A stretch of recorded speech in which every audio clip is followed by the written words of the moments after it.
Playoff Corner.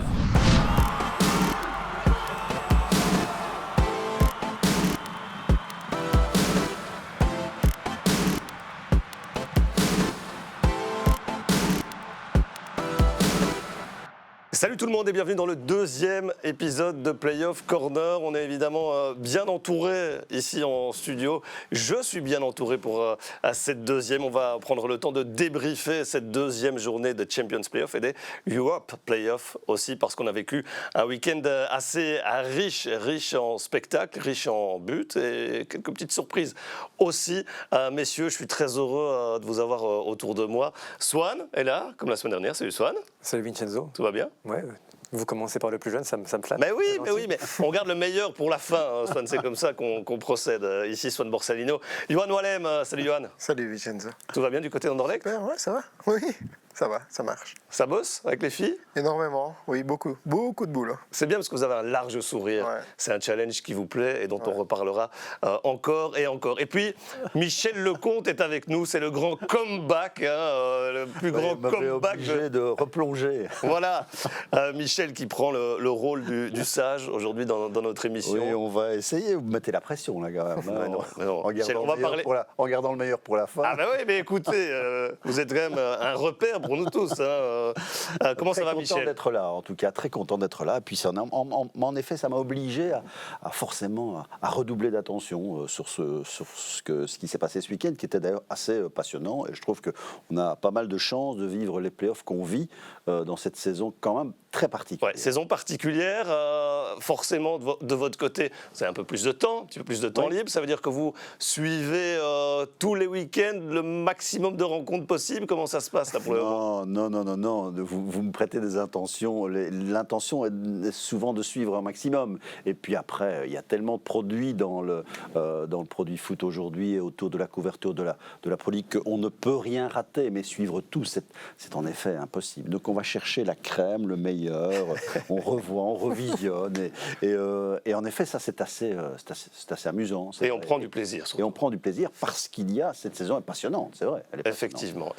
Une des infos du week-end, ça concerne un club historique, n'ayons pas peur des mots, c'est Seraing. Seraing, Johan, qui retrouve la D1, la D1A, comme il faut l'appeler aujourd'hui, selon l'appellation officielle, 25 ans plus tard. Bravo à eux, on est ravis de les retrouver. Johan, voilà, je parle de club historique, de club mythique, de club wallon aussi. On va être un petit peu pro-wallon parce qu'il n'y a pas énormément de cercles wallons parmi l'élite. Voilà, c'est une des grosses infos du week-end, ça. Oui, je crois que ça fait du bien, notamment pour le football liégeois aussi. Il y a un boulot de dingue qui a été effectué, je crois, du côté de Seraing.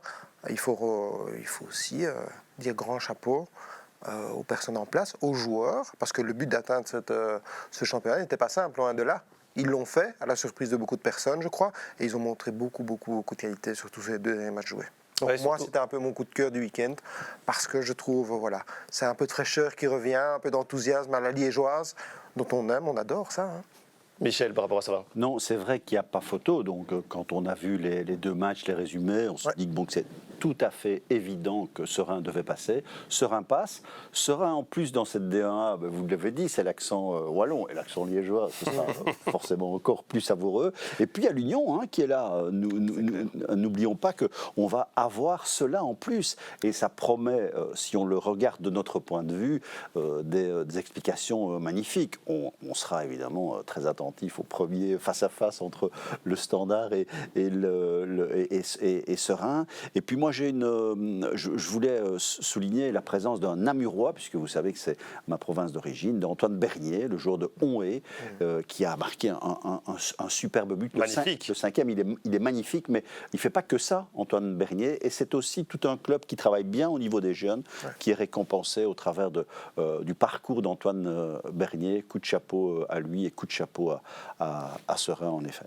Sous la tutelle de Metz, c'est important de le préciser aussi. On verra dans les prochaines semaines, les prochains mois, quelles sont les intentions quelque part du club français vis-à-vis de Seraing. Swan, toi, notre inside depuis la Ligue 1, la Ligue 2, qu'est-ce qu'on en dit? Déjà, il y a une première chose, et c'est ce que disait Michel, mais moi je suis content, c'est ma première saison, tu le sais, dans le panorama du football belge. J'ai l'impression que je porte chance au vieux Briscard, parce qu'il y a la remontée de l'Union après tant d'années, et là serein, donc je suis content pour l'histoire. Et par rapport à Metz, c'est assez drôle, parce que Metz a fait une saison correcte en Ligue 1, ils étaient 9e au départ de cette journée, au moment où on se parle, et vu qu'ils n'ont plus tellement d'enjeux dans leur fin de saison, il y a eu un grand jeu de la part des supporters messins, notamment sur les réseaux sociaux, où ils se concentraient tous sur les performances de Serein en fin de saison. Je crois que tout au long de l'année, il n'y a jamais eu autant d'attention déjà en France sur le meilleur buteur du championnat de D1B. Parce que tout le monde a parlé en France de Mikko Tadze. Il y avait beaucoup de gens qui demandaient aux suiveurs belges est-ce qu'il est vraiment bon, comment ça se passe. En plus, vous savez tous que le sélectionneur géorgien, c'est Willy Sagnol, donc il est français aussi. Donc vraiment, il y a beaucoup d'étoiles qui sont alignées entre Serein et la France. Et c'est vrai que pour la double confrontation contre Waasland, les supporters messins avaient un peu délaissé leur équipe le temps de quelques week-ends pour aller supporter Serein et pour voir comment ça se passait. Et ils n'ont pas été déçus parce que, comme le disait Johan, le contenu était bon et les matchs spectaculaires, surtout ce match retour-là. Donc il y avait beaucoup de sympathie et en effet les yeux français étaient braqués sur ça. C'est sympa effectivement comme histoire. Voilà, il y aura 4 derbys la saison prochaine, 4 derbys au niveau des villes, à Bruges, Bruxelles, Anvers et Liège. Ça faisait un paquet d'années qu'on n'avait plus vu ça. On fait une petite parenthèse concernant le Sporting de Charleroi parce qu'il y a eu une rumeur là qui est apparue aujourd'hui. Jonas de Roux, on le sait, T2 de Vincent Kompany, quittera le club à la fin des playoffs. Et certains l'ont lié tout de suite au Sporting de Charleroi. Visiblement, ça a du plomb dans l'aile, Michel, mais ça nous permet quand même de parler du Sporting qui travaille en coulisses pour trouver le successeur de Karim Belhosseine. Et on se pose la question, quel est le bon profil qu'ils vont aller chercher? Gros enjeu pour Mehdi Bayat. Après cette saison complètement loupée, on sait comment ils étaient bien revenus dans le haut du panier, comment ils s'installaient dans leurs nouvelles ambitions. Maintenant, là, ce qui va se passer, il ne faut pas qu'il y ait une deuxième saison qui, à l'identique, Charleroi doit garder ce cap qu'il s'était fixé, ambitieux, des finances saines, un nouveau stade bientôt. Mehdi Bayat, fort heureusement, pour Charleroi, n'a pas été élu à l'exécutif de l'UEFA. donc il va pouvoir faire de Charleroi, de son Sporting, sa priorité. Attention, il a l'Euro en tant que président de la Fédé à vivre. Donc il va falloir, cet objectif-là doit être absolument prioritaire. Alors en regardant un peu ce qui s'est passé, on se dit que dans l'histoire, Mazzou vient de marquer l'histoire récente avec un profil de proximité aussi qui est important à Charleroi, près d'un public qui adore le foot et dont on sait la vraie chaleur, dont on sait toute la sincérité par rapport à l'approche. Moi j'étais fasciné par la façon dont Mehdi Bayat a décoincé un peu les choses en venant haranguer les foules, mais avec son sens de l'empathie et de la communication. Maintenant, il ne faudra pas qu'il se loupe sur le choix. Alors oui, on a parlé de Elsner, on a parlé de Van der Haag, on a même parlé d'Azi, de Besnik Azi, de son retour. En attendant, dans un sondage qu'avait fait la RTBF, tout cela se partageait une quinzaine de pourcents des votes et il y en avait 5000, c'est pas mal. Mais il y en a quand même 25% qui attendaient quelqu'un d'autre. Alors, quel est le profil idéal? On sait qu'on est très fixé, on va beaucoup en parler aujourd'hui, sur les datas et les entraîneurs qui maîtrisent aujourd'hui mieux que personne les datas. L'entraîneur d'Ostende est certainement l'exemple, la référence idéale pour évoquer cet aspect-là des choses. Bon, est-ce que ça suffit? Moi, je ne pense pas. Et à Charleroi, il faut évidemment tenir compte du contexte. Van Azebroek était trop cher, il n'est pas venu. Enfin, bon, voilà. Tu l'as dit, Michel, ils seront attendus. Mehdi Bayat sera attendu par rapport à ce choix-là. Il va falloir contenter les supporters d'une part, qui sont nerveux forcément, qui sont frustrés de cette saison, qui sont déçus. Et puis, il va falloir assouvir, j'ai envie de dire, ses objectifs sportifs. On ne peut pas se rater une deuxième fois, Johan. Ça ne va pas être simple de reprendre Charleroi, même s'il y a des investissements qui vont être faits, même si on veut laisser à l'entraîneur les possibilités au niveau de son noyau, d'avoir de la qualité, comme il y en avait en fait cette saison. Voilà, ça ne va pas être si simple. Non, mais je crois qu'il faut faire confiance aussi à Mehdi Bayat et aux supporters, au club de Charleroi, parce que ce qu'ils ont effectué ces dernières années est remarquable selon moi. C'est devenu une référence, ce qui n'était pas le cas auparavant. Et c'est pour ça qu'on est exigeant, et c'est pour ça qu'on veut de la qualité, c'est pour ça qu'on veut des résultats. Donc moi je crois que Mehdi prendra le temps de faire le bon choix, le connaissant, et sa chance de raisonner, il ne va pas se louper, je ne crois pas, en tout cas. Et l'entraîneur aura du matériel pour travailler. Parce que ça, je crois que c'est le point fort de Charleroi aussi. Ils mettent toujours quand même à disposition de l'entraîneur un certain matériel de qualité pour pouvoir avoir des objectifs. Maintenant, il y a eu une année comme ça. Oui. Michel. En tant que coach, c'est jamais facile. Hein. Oui, alors ce que Mehdi aime bien, c'est le profil de Martinez. Hein.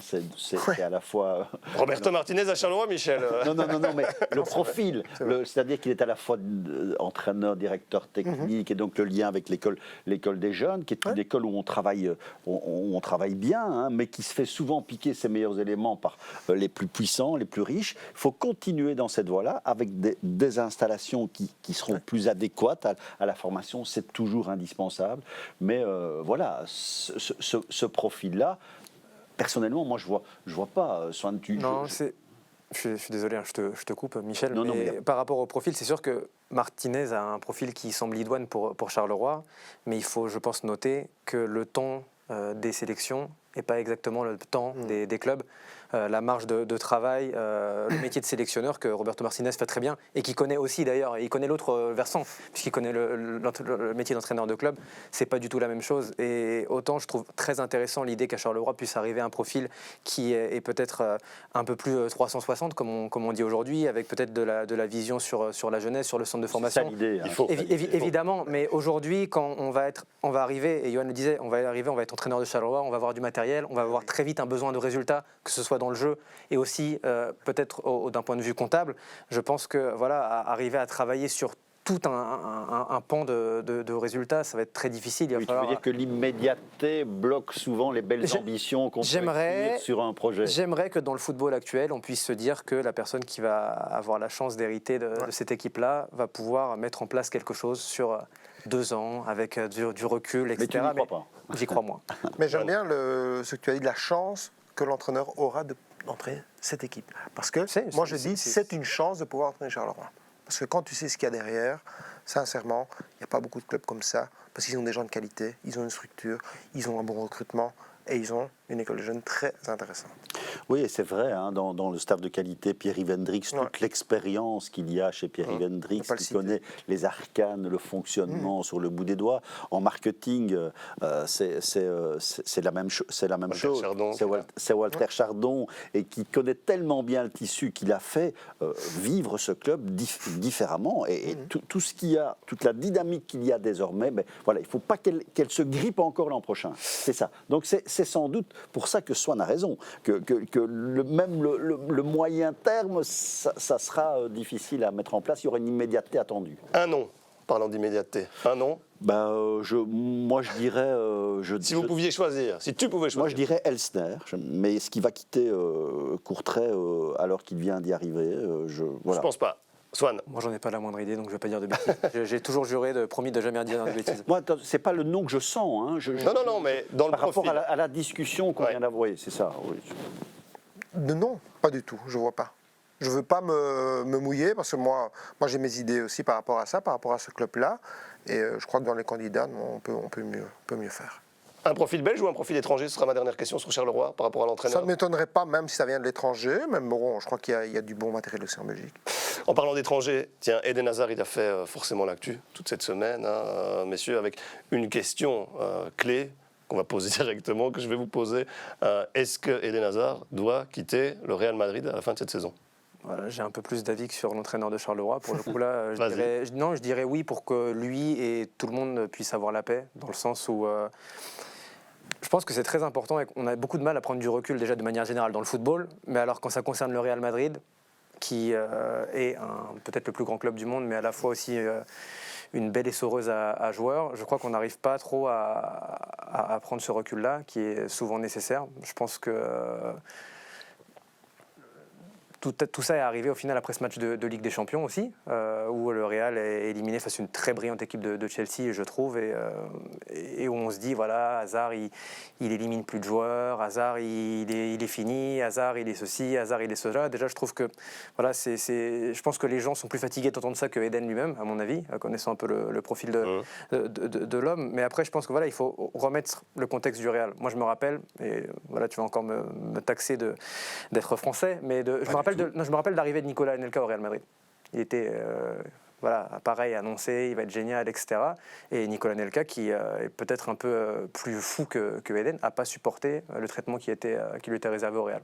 Parce que c'était les paparazzis devant chez lui, il s'enlève une crotte de nez, c'est dans Marca le lendemain. Et il y a des joueurs pour qui ça va. Toni Kroos, Luka Modric, qui sont des gens avec un profil, je dirais limite robotique, tellement ils sont professionnels, tellement ils sont uniquement concentrés sur le football et que ça leur va très bien. Ce sont des profils comme ça. Et il y a des gens à qui ça ne va pas. James Rodriguez, ça n'a pas marché. Est-ce qu'il n'a pas de talent? Je pense qu'il en a. Gareth Bale, alors ok, il a marqué un but monumental en finale de Ligue des Champions, il a fait sa carrière, ça n'a pas marché. Kaka, ça a marché plus ou moins bien qu'au Milan. Il y en avait plein de joueurs comme ça. Et au bout du compte, voilà, Eden, je pense que ce qui a été très chouette et très beau, et peut-être tout à son honneur, c'est qu'il rêvait de jouer au Real. Il est arrivé, il y avait eu cette interview qui était bonne, je trouve, de John Bico à l'ADH, où il disait que voilà, il parlait du timing de l'arrivée d'Eden au Real. Eden aura essayé. Mais je pense que maintenant, on en arrive à un point où il pourrait limite être extraordinaire l'année prochaine. C'est trop tard. J'ai l'impression que le mal est déjà fait et c'est malheureux. Et quelque part, voilà, moi, tout ce que je lui souhaite à Eden, au final, c'est d'être heureux, parce que c'est un homme que j'aime beaucoup. Et j'ai l'impression que ce bonheur-là, il passera peut-être à l'Euro, je vous le souhaite, avec les Belges, et certainement ailleurs. Johan, est-ce qu'il doit quitter le Real? Est-ce que tu partages le point de vue de Swan? D'une certaine manière, oui. Maintenant, moi, j'ai envie qu'Eden redevienne Eden. Eden doit être bien physiquement. Et puis, ce sera de nouveau le grand joueur qu'on connaît, c'est tout. Il a une saison catastrophique au niveau physique. Et donc, gérer le maillot de Real Madrid, c'est déjà dur. Mais en plus, quand tu as des pépins comme ça, une pression comme ça. Et maintenant, ici, le Real est champion. Qu'est-ce qui va se passer? Le foot, ça va tellement vite. Et détruire quelqu'un, ça prend 2 secondes. 2 secondes. Dans la presse, c'est facile. On veut détruire un joueur, on veut détruire un coach, on le détruit. Mais le droit de réponse du joueur prend beaucoup plus de temps, je trouve. Parce qu'il faut se réentraîner. Il faut remettre les pendules à l'heure sur le terrain. Et ça mais ce qu'ils n'ont pas apprécié, c'était aussi son comportement après la rencontre. Si on connaît Eden, il est naturel. Il est comme ça. C'est Eden. Mais on connaît aussi la presse madrilène. C'est pour ça que je parlais de points de non-retour. La pression. C'est pour ça que je parlais de points de non-retour. On est peut-être arrivé à c'est ça. C'est que j'ai l'impression que tu parles des médias espagnols. Oui. Tu savais très bien que les médias espagnols, après la petite discussion d'Eden, ils allaient analyser, lire sur les lèvres, machin. Et tu sais que ça. Et quand je te parle de points de non-retour, c'est que je suis d'accord avec Johan. Si ça se trouve, Eden, si l'an prochain il est fit, et je trouve, on l'oublie, mais contre Chelsea, peut-être qu'il n'a pas eu ses capacités d'élimination. Peut-être qu'on sent que son score a s'ouvert cette saison. Mais je l'ai trouvé dans les courses plus convaincant. Et plus rassurant. C'est le joueur du Real qui a le plus couru d'ailleurs. Plus rassurant que beaucoup de temps ces derniers mois. Mais tu as vraiment l'impression que de toute façon, il pourra faire n'importe quoi. Là, ça y est, ils ont décidé que c'est tout à fait ça, on ne lui passera rien. C'est pour ça que sans doute le fil est cassé. Et la presse qui dit cet homme n'a pas compris ce qu'était le Real, au revoir Eden.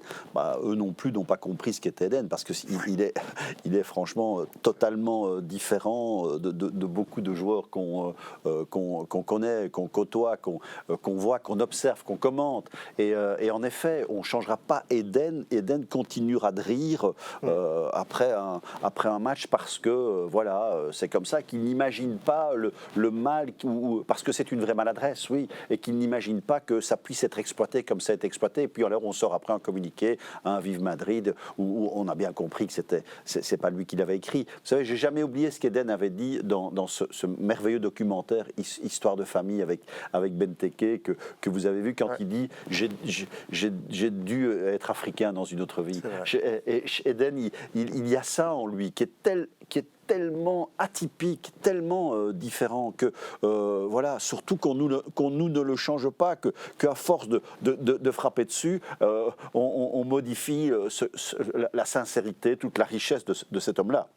À côté du joueur. Après, j'ai lu que oui, il avait pas, Modric l'avait jamais trouvé, mais qui a trouvé qui dans ce match contre Chelsea, le souci, c'est qu'on attendait tellement d'Eden Hazard qu'on avait fait le rendez-vous de l'année pour lui. Benzema il a fait une tête et un tir. Alors est-ce qu'on attend oui, sans doute qu'on attend plus qu'Eden, mais en même temps, il a besoin de temps de jeu. Enfin, tout est dans. Moi, je partage tout à fait l'approche. Je pense qu'il faut pour se préserver lui de ce qu'il est. fondamentalement, comme être humain et comme joueur, il faut peut-être que... On n'a pas fini d'en parler, ça c'est sûr, d'Eden Hazard. Il n'a jamais que 30 ans, il a encore de belles années devant lui et il a encore beaucoup de choses à nous offrir et du plaisir aussi à nous offrir. En espérant qu'il nous sorte un bel Euro. Voilà. Bah oui, mais pourquoi pas une victoire face à la France, hein. Forcément, on signe des deux mains, hein, n'est-ce pas? Ce qui fera rire jaune. Je vous laisse signer pour moi. Allez, en attendant, on va revenir dans quelques instants à la Jupiler Pro League et au leader, le club de Bruges, là, qui connaît quelques difficultés. Le club de Bruges dans cette Champions Playoff, c'est 1 point sur 6 partage face au Sporting d'Anderlecht et défaite face à Genk, sèche dans les chiffres, défaite 3-0. Doit-on s'inquiéter forcément pour le club de Bruges? Et la question, Johan, elle est limpide. Est-ce que le club de Bruges peut-il perdre le titre? Oui, mais je vais dire non, parce que non, mais oui, mathématiquement, oui, mais il faut voir le calendrier. Le calendrier est tellement spécial, on va dire. Si Bruges gagne une fois, il sera champion, tout simplement. Maintenant, je crois que c'est psychologique. Et quand alors, mathématiquement, Johan, c'est simple. Ils jouent 2 fois l'Antwerp, s'ils prennent 6 sur 6, ils seront. Mais il y a le champions. timing aussi dans le calendrier qu'il ne faut pas oublier. Il y a un match mercredi et un match jeudi. Donc, c'est psychologique aussi à gérer. Et ça dépendra du match de mercredi aussi. Ouais, Bruges joue jeudi. Voilà. Qu'est-ce qui t'inquiète le plus par rapport à ce début ici, là, mais vraiment de manière spécifique? Le fait qu'il n'y arrive plus, parce que c'est dans la tête. Hein. Tu ne vas pas me dire que c'est physique maintenant. Je crois que les joueurs, quand il y a un titre au bout, s'il faut se faire mal dans 95 minutes ou dans 8 minutes, on le fera, on ira au bout. Mais psychologiquement, quand il n'y arrive pas, c'est un peu délicat. Donc il faut que Clément trouve le switch, je crois, immédiat dans son groupe. Parce qu'il y a déjà eu le coup de gueule de Vormer, il y a eu là, il y a eu Mignolet qui essaie de tempérer les trucs, mais je crois que l'entraîneur a un rôle fondamental aussi à jouer, et pour lui aussi, il décompte les journées, il a toujours 5 points d'avance, mais les journées elles passent et les points diminuent. Tu dis c'est pas physique, mais d'après les infos que j'ai, certains sont quand même au bout du rouleau. Mais tu parlais de data tantôt, s'il y a bien un club qui travaille avec les data, et plus que les data, et encore plus de data, et plus d'ordinateurs sur le banc, et qu'il n'y a pas, c'est Bruges. Donc je crois que s'ils ne sont pas conscients qu'ils sont mal physiquement, ou s'ils ne le savent pas, il y a un problème dans les data. Donc il n'y a pas que peut-être que physiquement, c'est la préparation qui t'a fait peiner un peu dans ces débuts de playoffs, mais qui va porter ses fruits pour la suite des playoffs physiquement. Mais alors, ce que Clément dit à l'interview, si on l'écoute, c'est un problème, il dit de mentalité. Pourtant, ils sont très bien. Réaction, il pointait la non-réaction après le premier but en se disant c'est quand même incroyable de voir cette équipe-là ne pas pouvoir réagir. Pourtant, ils sont très bien rentrés dans la deuxième mi-temps, puisqu'on sait que je pense que c'est Benjamin qui disait ça, que les playoffs commencent toujours après la première mi-temps. Mais qu'est-ce qu'on voit comme but, hein? Je pense qu'on en a vu 18 depuis le début. Mais voilà, après, en effet, il suffit de gagner un match et ce sera terminé. Mais en attendant, le souffle est là. Et on sait qu'on a tout vu. Le foot nous a tout proposé, tous les scénarios. Donc, voilà, ça reste super intéressant. C'est vrai, mais en attendant, ils ont quand même été bousculés à la fois par Anderlecht, ils ont été bousculés dans le jeu par Genk aussi vendredi. Moi, je pense au milieu de terrain qui était quand même la référence en Belgique, Ritz, Vormer, Van Aken. Là, pour le moment, ils se font manger, tout simplement. Swan. Là-dessus, je vais peut-être me faire un petit peu l'avocat du diable, même si, comme Johan, pour des raisons de cohérence, j'ai dit la semaine dernière que Bruges sera champion, pour moi ça ne fait aucun doute. Je pense qu'ils payent un peu les pots cassés de la saison, dans le sens où ils ont tellement été supérieurs à un moment où toutes les étoiles étaient alignées, où toutes les individualités étaient au top du hip-hop, à un moment où Noah Lang il tentait un dribble, il réussissait, où Bas Dost il arrive dans le championnat, il met but sur but sur but sur but. Là je trouve qu'aujourd'hui on voit un peu que, je ne vais pas dire que Bruges s'est reposé sur ses lauriers, parce que je pense qu'ils ont continué à travailler, mais que collectivement, cette équipe, elle est peut-être moins forte qu'elle l'était individuellement au début de la saison. Par là, j'entends que tu parlais d'un joueur comme Van Aken, par exemple. Je trouve que depuis que ces individualités-là autour de lui sont plus au top, il a beaucoup moins d'influence dans le jeu. Et je trouve que pour moi, ça peut être une éventuelle, pas défaillance, mais une légère faiblesse de ce qui a été mis en place par Clément depuis le début de la saison. Je trouve que collectivement, cette équipe-là, elle est moins impressionnante et peut-être que ça peut relativiser un peu à quel point elle était forte avant. Je trouve que, par exemple, le départ de Crépin Diatta, donc on n'a pas trop parlé, au bout du compte, il manque un petit quelque chose aussi. Et je trouve que, voilà, depuis que Noah Lang est un peu moins bien, je crois qu'il avait eu le Covid, notamment. Tu parlais peut-être de physique. Là-bas, on me dit que les datas disent que physiquement, ça va et je crois tout à fait. Mais en tout cas, je trouve que collectivement, cette équipe-là, elle dégage moins de force Moins d'assurance aussi. Dans le jeu aussi, tout simplement. Et c'est pour ça qu'elle est mise en difficulté face à Anderlecht, face à Genk qui a très bien joué aussi. Et je trouve que voilà, ils sont peut-être un peu moins convaincants quand même. Ce qu'il y a, c'est qu'ils ont échoué, si on refait le film de la saison, ils ont échoué en Coupe de Belgique, cette élimination par le Standard. Ils ont échoué. Kiev, le match de Kiev, dans les esprits, a dû laisser des traces aussi. On les attendait, on disait ils vont passer, et puis non, ça ne marche pas là-bas non plus.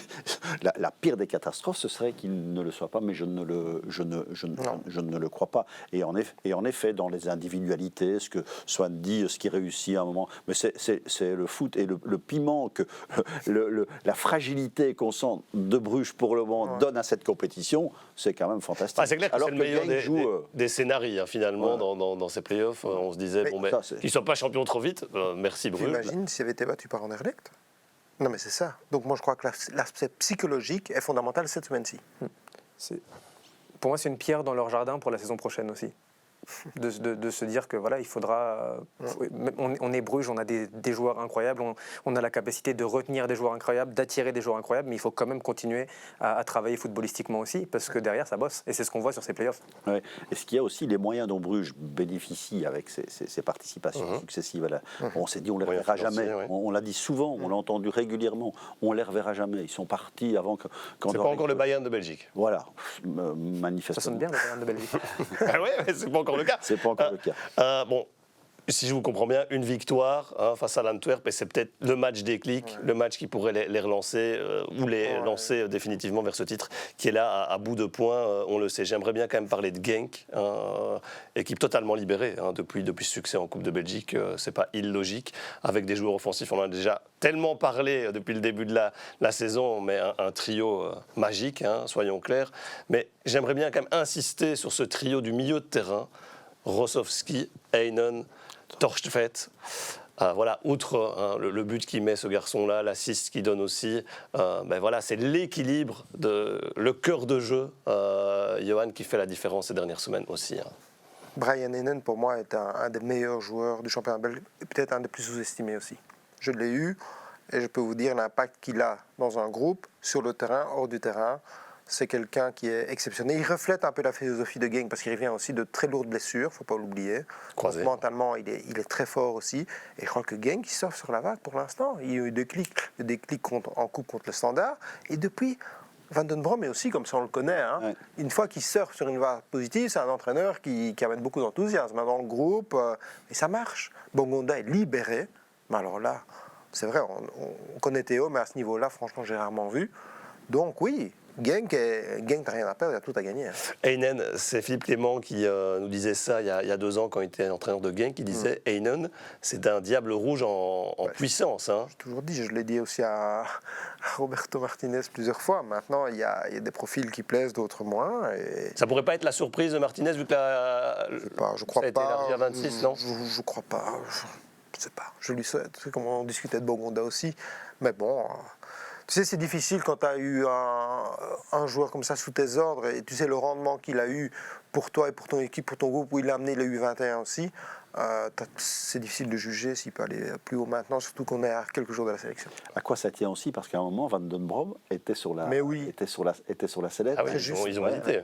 Donc, et puis voilà. Et en même temps, mais cette équipe, dans l'aspect collectif, tu disais le match de Chelsea cette semaine, où on a vu une équipe exceptionnelle et une rage de vaincre, une envie de gagner. Et on sentait un immense fossé. On savait que Madrid n'y arriverait pas quand on voyait l'état d'esprit. Genk qui a ça, et plus les qualités dont vous venez de parler, et puis en effet une équipe complètement libérée et qui joue avec plaisir et inspiration, parce que le foot qu'on voit, Swan, je te laisse enchaîner sur Ito. Là c'est... Non mais c'est vrai et c'est pour ça qu'on passe tous un bon moment dans ces playoffs, mais sur le côté libéré de Genk, on voit des gestes techniques. Tu parlais de Théo Bongonda, certes, il y a un coup du foulard qui part en profondeur loin, mais on voit des choses osées qu'on voit de moins en moins dans le foot parfois aussi, et peut-être parce qu'ils sont détendus grâce à la coupe, tant mieux, mais c'est aussi, ils ont un effectif de joueurs qui ont besoin d'être comme ça, parce que style un peu. C'est un peu leur style, et c'est pas, je vais pas utiliser l'horrible mot panache, c'est juste, c'est un certain foot.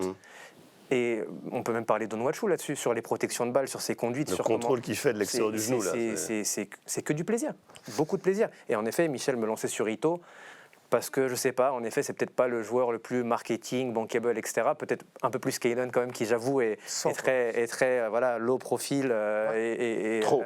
Peut-être un peu trop. Ouais. Mais Ito, voilà, dans ce qu'il crée, dans la finition qu'il a face à Mignolet dans le plafond du but, elle est extraordinaire. Mais c'est pour moi un des joueurs les plus perturbants du championnat et les plus agréables à voir jouer aussi. Et c'est vrai qu'on est dans un métier où on parle beaucoup de data, beaucoup d'analyse, etc.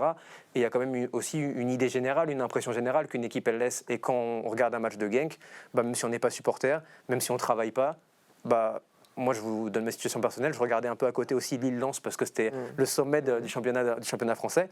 Au bout du compte, j'ai regardé Genk parce qu'il donne envie de regarder le match. C'est spectaculaire, c'est un football positif vers l'avant. Et il y a de l'intensité. Voilà. Ouais. Non, mais voilà. Il y a de l'intensité dans le milieu de terrain, il y a de l'intensité, il y a de la jeunesse. Tu parlais tantôt de Chelsea, il y a de l'intensité. Voilà. Mais Bruges est en difficulté, Real est en difficulté. Ouais. Pourquoi ? Parce qu'il y a des équipes qui sont intenses, qui ont de l'intensité pour l'instant. Il y a une vraie bataille aussi pour cette deuxième place, hein, finalement, entre Genk et Anderlecht. Et tout ça se fait sans public, parce que imagine, le public de Genk n'a pas la chaleur de celui de Bruges ni de l'Antwerp, hein, ni, allez, je dirais, la capacité de faire, on imagine que... Capacité d'influence, c'est ça que tu veux dire. Oui, mais non, c'est vrai, la capacité d'influence particulièrement à Bruges. Mais oui, donc c'est aussi un élément, hein, dans ces playoffs. Bruges, dans les doutes qu'il vit, soutenu par son public, dont on connaît la présence, serait sans doute aussi passé peut-être autrement, ou passerait peut-être autrement. Ils n'ont jamais autant perdu que cette saison-ci à domicile. Donc voilà, c'est bien la preuve. On parlait de la deuxième place. Oui, on évoquait Genk. On va d'office aussi parler de la situation du Sporting d'Anderlecht et donc ce partage face à l'Antwerp. À sa droite, on attend le centre. C'est bon, Verskarren pour le but de la délivrance de la saison du Sporting d'Anderlecht. En parlant de but, c'était surtout, Dieu merci, Mbokani face au Sporting d'Anderlecht. Mais voilà, pour rentrer dans le vif du sujet tout de suite et dans le débat, parce que ça a été l'homme du match, Dieu merci Mbokani, est-ce que le Sporting d'Anderlecht ne doit pas finalement le transférer malgré tout ce qu'on a déjà lu, dit, entendu, les propos de Peter Verbeek, le directeur sportif, qui dit non, il ne court pas assez, ses data physiques ne sont pas assez bonnes pour le Sporting. Quelle maladresse. Ouais, mais là, oh là là, quelle maladresse. Le timing. Quelle maladresse dans le timing dire ça juste avant le match contre l'Antwerp. Et d'ailleurs, après son magnifique but et la louche qu'il met, il court vers les caméras faire ce que le Gang avait fait avant, quand il avait été allumé par Glenn de Boek, souvenez-vous. Eh bien, et il va dire la prochaine fois, abstenez-vous. C'est une maladresse, mais sans nom. Ça a mis ça a donné de l'inspiration. Disons que ça l'a motivé. Qui n'a pas besoin de ça. Et il avait besoin. Parce que c'est non seulement ça marque, mais ça gagne des duels.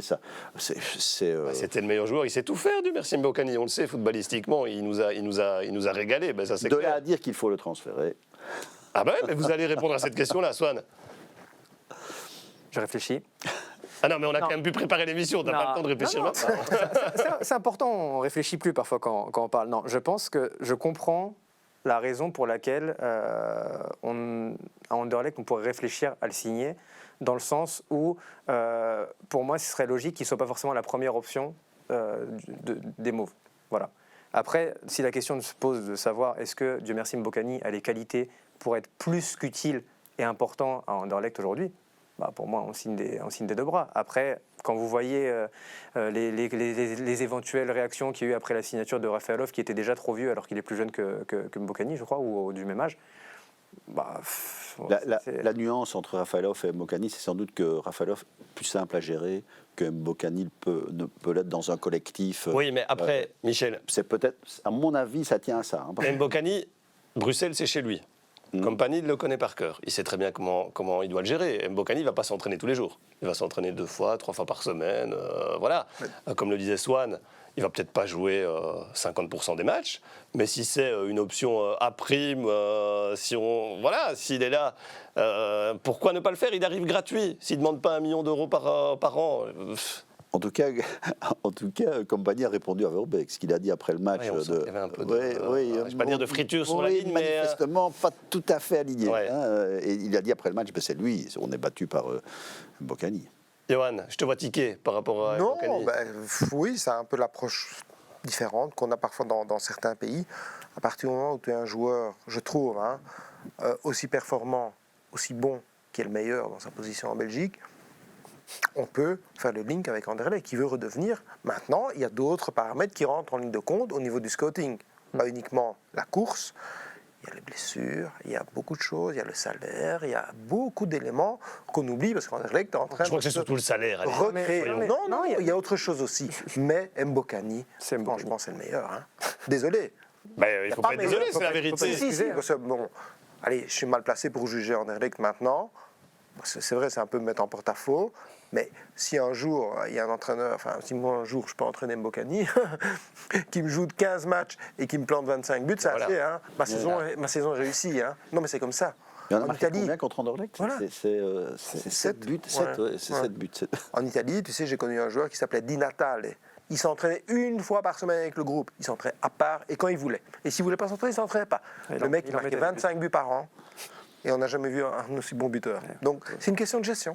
Oui, tu faisais référence à l'Italie, tu as tout à fait raison. Hein. Là-bas, au plus on est vieux, au plus on marque, au plus on est meilleur. Je suis les attaquants, mais on a combien d'exemples? Dans la gestion aussi. Oui, mais on les gère, on arrive à les gérer. Pourquoi on ne sait pas gérer Mbokani à Anderlecht? Non, mais je pense que pour conclure sur ce que disait Johan, qui est très important, c'est que je pense qu'il n'y a aucun doute sur le niveau de Nassim Mbokani. Et je pense que si jamais il y en avait un il en restait un tout petit peu, ils se sont évaporés hier.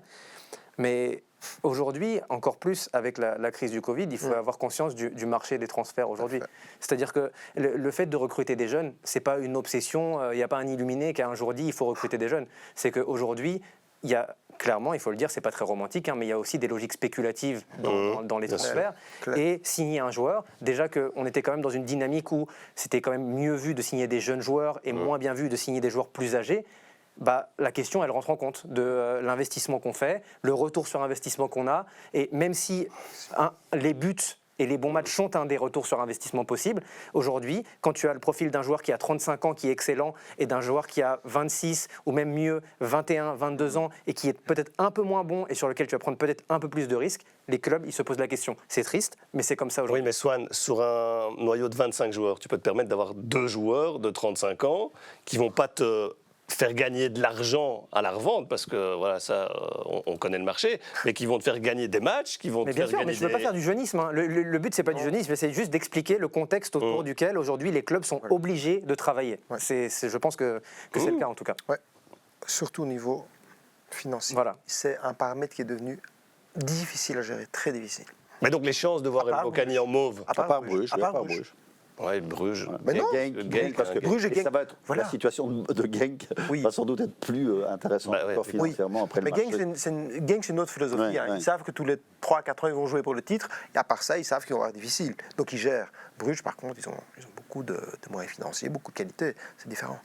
Par rapport au match, messieurs, et on va revenir au Sporting d'Anderlecht, voilà, cette défense qui ne rassure pas toujours. On a vu Cobbout, on connaît son niveau, finalement, Cobbout. Voilà, Mikhailichenko qui n'est pas toujours lui aussi le plus rassurant.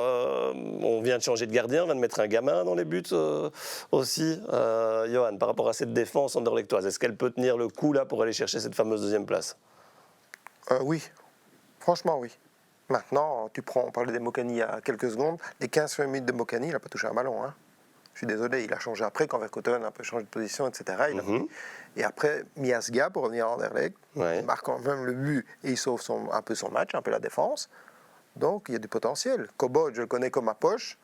Et donc c'est un garçon, oui, qui peut être exceptionnel, comme peut être désastreux. Voilà, il l'a été 2 fois de suite. Je suis désolé, et ça peut, mais il faut le gérer. C'est quoi son problème alors? De temps en temps, c'est un mauvais choix. Je crois qu'à Bruges, il sort de position une fois, mais ça dépend du coaching. Je ne suis pas Vincent Kompany, je ne sais pas ce qu'il demande à son défenseur central. Comment anticiper, ne pas anticiper et intervenir sur un attaquant. Tu sais, ça c'est du coaching quasiment personnel ou sur ta ligne défensive. Donc je ne peux pas me permettre de juger ça. Je connais Elias comme personne et je sais que oui, de temps en temps, il faut accepter une erreur. Mais selon toi, il a le niveau pour jouer au Sporting Anderlecht, titulaire au Sporting Anderlecht? Mais le profil, c'est le profil qui est intéressant. Pourquoi Martinez l'a une fois sélectionné aussi? C'est le profil général. Bon de la tête, dur en duel, gaucher. Il a une transversale exceptionnelle qu'il n'utilise jamais. Bon, chez moi, il devait l'utiliser parce qu'il a un pied gauche à 40 mètres que personne n'a, honnêtement. Mais parfois, oui, il a une absence et ça fait partie, c'est tout. Swan. Je connais moins que ma poche, du coup, pour le coup. Mais non, sur le. De manière plus générale sur la défense, hier, je crois qu'il y a quelque chose qui a été très intéressant, qui a été dit par, deux choses même, par Vincent Kompany hier au micro de Christine Schreder, c'est que pour la première fois, je crois, de la saison, alors qu'il a toujours protégé le groupe, il a évoqué des erreurs individuelles. Et il visait comme autre. Parmi en tout cas ses individualités. Et à côté de ça, je pense que voilà, quand il dit ça, il essaie aussi de réfléchir un peu à comment son équipe défend de manière collective généralement. Et par rapport à ça, Johan parlait de profil. Est-ce que Miazga Kobold, c'est une défense qui est adaptée, et peut-être même pour notre ami ukrainien sur le couloir gauche, c'est une défense qui est adaptée à ce que Vincent Kompany a envie de mettre en place dans la globalité. On parle aujourd'hui souvent des équipes qui défendent avec le ballon. On parle souvent aussi d'équipes, on a parlé de l'intensité qu'a mis Genk en place, on a parlé de la combien de fois de la philosophie de Vincent Kompany. Aujourd'hui, est-ce qu'il a un 4 arrière qui lui permet vraiment de mettre en place le jeu dont il a envie? C'est-à-dire que je pense notamment aux sorties de balles où parfois ils sont en difficulté quand on leur fait mal un peu dans les duels et dans le contact. Donc ça, c'est plus des réflexions globales qui n'empêcheront pas, selon moi, aller en Anderlecht peut-être d'aller se battre pour la deuxième place. Moi, pour élargir, là, je pense que les spécialistes ont vraiment dit l'essentiel de ça. Ce que je trouve, c'est qu'avant, souvenez-vous, ils perdaient souvent des matchs dans le dernier quart d'heure. Et ici, ils ont fait la différence dans la toute dernière minute. Donc, il me semble que dans l'état d'esprit qui est le leur aujourd'hui, cette fragilité qu'on a souvent sentie et qui les a fait s'écrouler parfois ou disparaître comme une sorte d'évanescence footballistique, c'est plus le cas.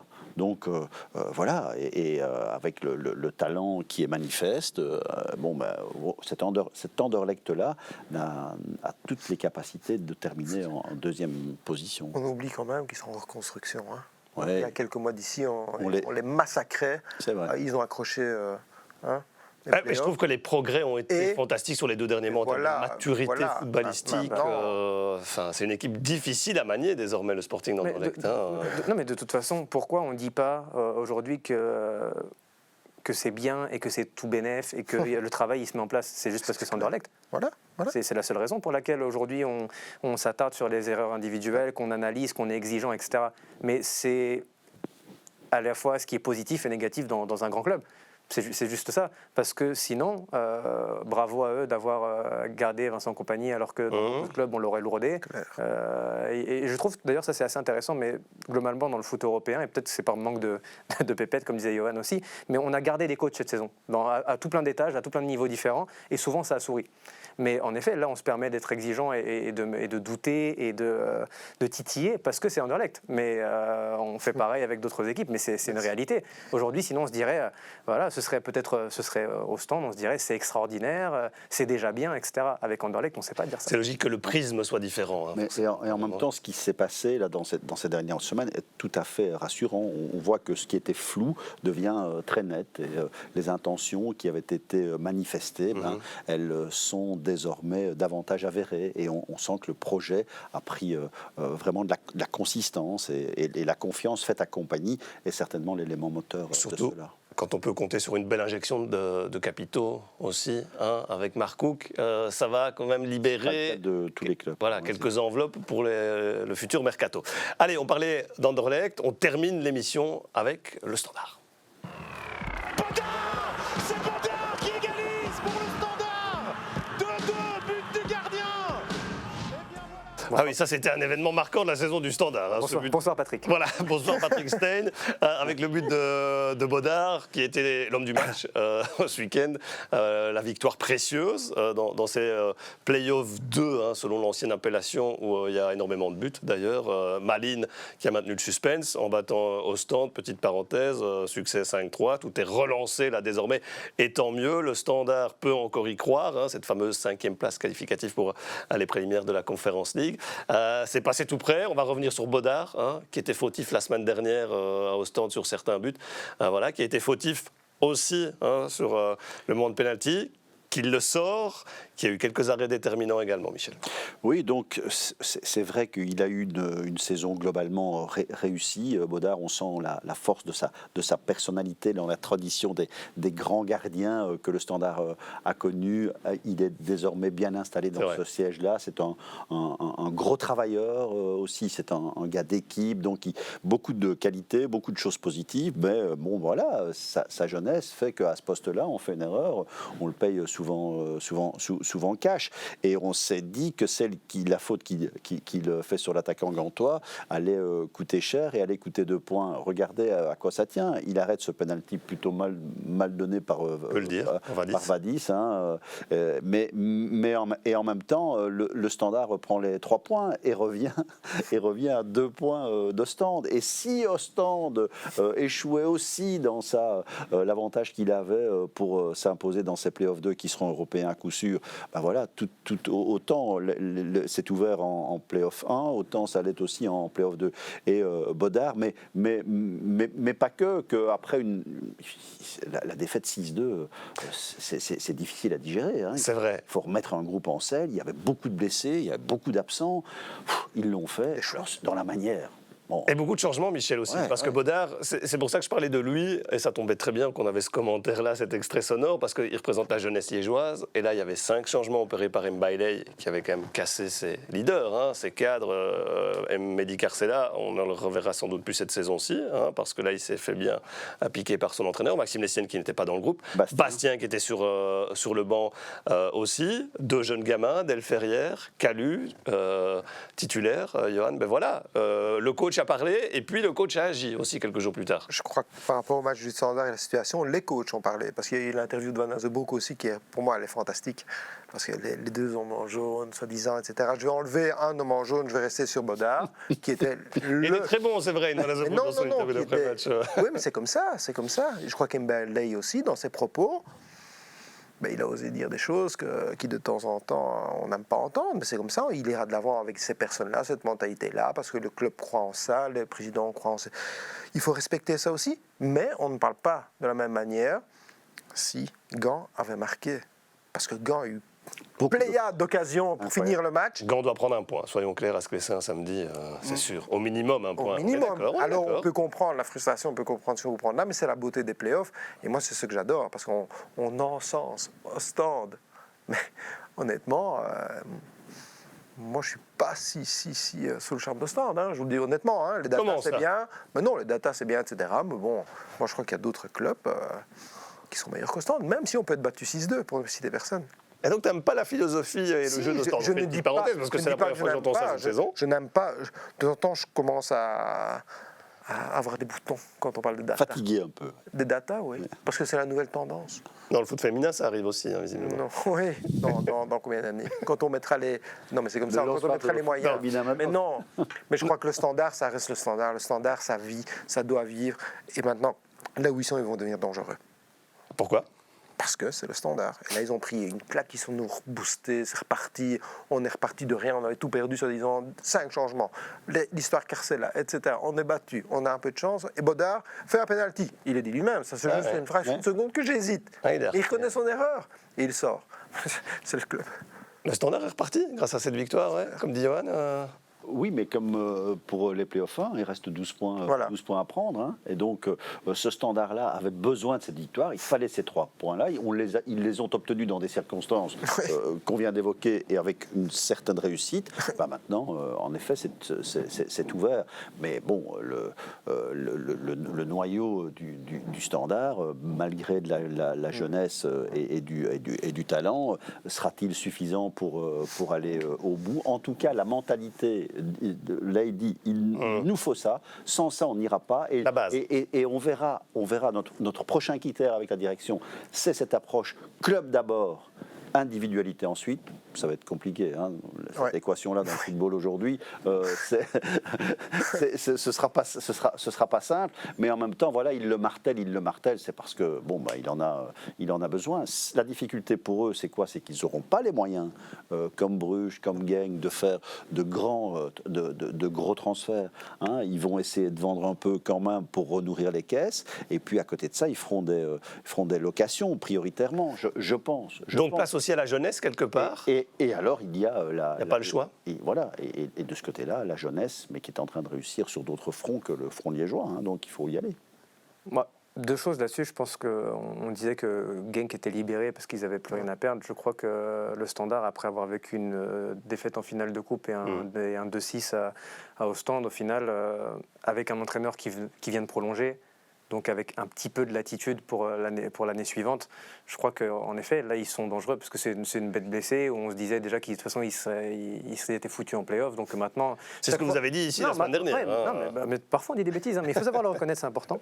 Mais je pense que là, oui, ils vont être dangereux. Après, par rapport à ce que tu disais sur la jeunesse, c'est que je pense que, voilà, Johan disait à juste titre qu'aujourd'hui on parlait beaucoup de data, que c'était un mot un peu pour faire bien parfois, peut-être, utile à d'autres fins quand même. Mais la jeunesse aussi, c'est un mot où ça peut être très beau dans un programme politique. On sait qu'en effet, le Standard, c'est un club où il y a eu de très bons jeunes joueurs, où il y en a encore. C'est le cas un peu ailleurs, mais vous n'allez pas faire non plus une saison en première division en vous appelant le Standard, en ayant l'exigence nécessaire au Standard de performance avec uniquement des jeunes joueurs. J'ai conscience que ce que disait Michel, c'est réel sur les finances du Standard. Alors il va falloir être très malin, il va falloir beaucoup travailler. Je pense que Bailey va faire le travail dans ce sens-là.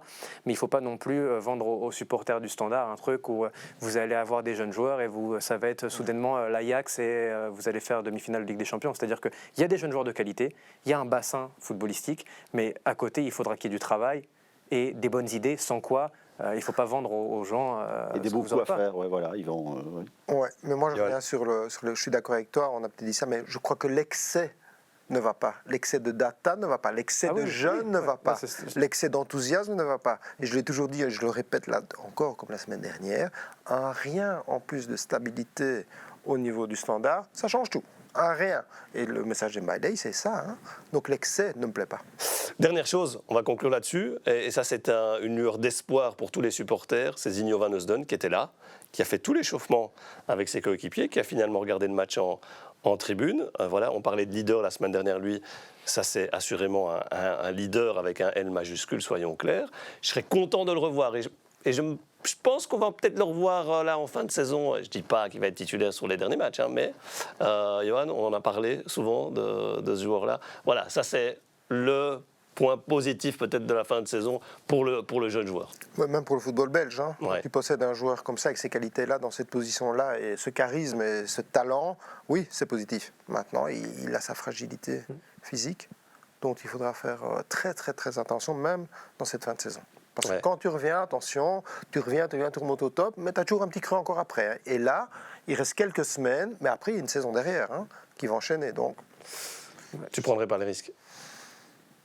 je ne sais pas, Zinho, lui, il le prendrait, le connaissant, parce que Zinho veut jouer, il veut tout jouer, il veut tout gagner. Mais il avait franchement envie, Oui, et comme ça, les signaux corporels étaient quand tu le connais, c'est même parfois difficile à canaliser. Hein. Oui, donc plus à perdre qu'à gagner, quoi, c'est ça. Oui. Peut-être, mais bon, si le... oui. Ouais, et en même temps, quelques minutes par-ci par-là. Ça n'arrange pas non plus. Hein. Tu peux pas aller... Bocadi, ça c'est... Celle de Mouleka aussi, hein, Ouais, celle de fortement Mouleka ressenti, aussi, je trouve, oui. ce week-end. Bon voilà messieurs, on est déjà arrivé au bout de ce deuxième épisode. Merci Swan. Avec plaisir. Merci Johan. Plaisir. Merci Michel. Merci de votre accueil. Hein. Ça a été, hein. Bon, ça va. Hein. Il se débrouille bien, le petit jeune. Hein. Et il est pas mal, il n'est pas encore rouillé, Michel Lecomte. Ne me mettez pas la pression, les gars. Non, c'était bien agréable, en tout cas. Michel qui reviendra, Johan aussi, Swan aussi. Merci de nous suivre. Hein. Vous savez, vous pouvez vous abonner, télécharger le podcast sur toutes les plateformes, le revoir aussi sur YouTube. N'hésitez pas à laisser votre avis, vos commentaires et à débattre tout simplement avec nous. On se revoit à la fin de la 3e journée des Champions Playoffs et des Europe Playoffs. D'ici là, portez-vous bien et à très bientôt. Ciao, ciao. Play of Corner, le podcast foot d'Eleven Sport.